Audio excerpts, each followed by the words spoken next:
നിങ്ങളുടെ പേര് പറഞ്ഞ് കബളിപ്പിച്ച് കാശ് വാങ്ങിക്കുന്നു, MLA പേര് പറഞ്ഞ്, മന്ത്രിയുടെ പേര് പറഞ്ഞ് കബളിപ്പിച്ച് കാശ് വാങ്ങിച്ചു എന്നുള്ളൊരു പരാതി നിങ്ങളുടെ കയ്യിൽ വന്നിട്ട് നിങ്ങൾ അതെന്റെ ഭരണത്ത് കൊണ്ടുവച്ചു, ഫ്രീസറിൽ കൊണ്ടുപോയി വെച്ചു. നിങ്ങളത് പോലീസ് കൊടുക്കണ്ടേ?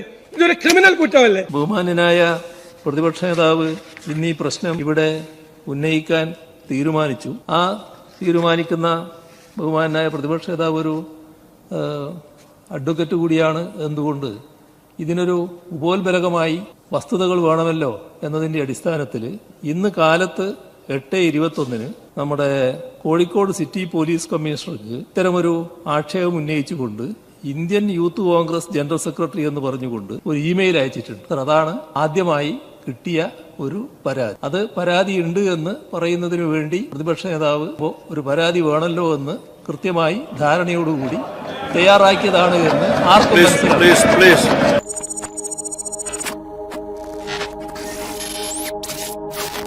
ഇന്ന് കാലത്ത് 8:21 നമ്മുടെ കോഴിക്കോട് സിറ്റി പോലീസ് കമ്മീഷണർക്ക് ഇത്തരമൊരു ആക്ഷേപം ഉന്നയിച്ചുകൊണ്ട് Indian youth congress general secretary എന്ന് പറഞ്ഞുകൊണ്ട് ഒരു ഇമെയിൽ അയച്ചിട്ടുണ്ട്. അതാണ് ആദ്യമായി കിട്ടിയ ഒരു പരാതി. അങ്ങനെയാണെങ്കിൽ നിങ്ങളുടെ പോലീസ് എന്തിനാണ് ഈ ഡോക്ടർ ദമ്പതികളുടെ മൊഴിയെടുത്തത് ഇന്നലെ?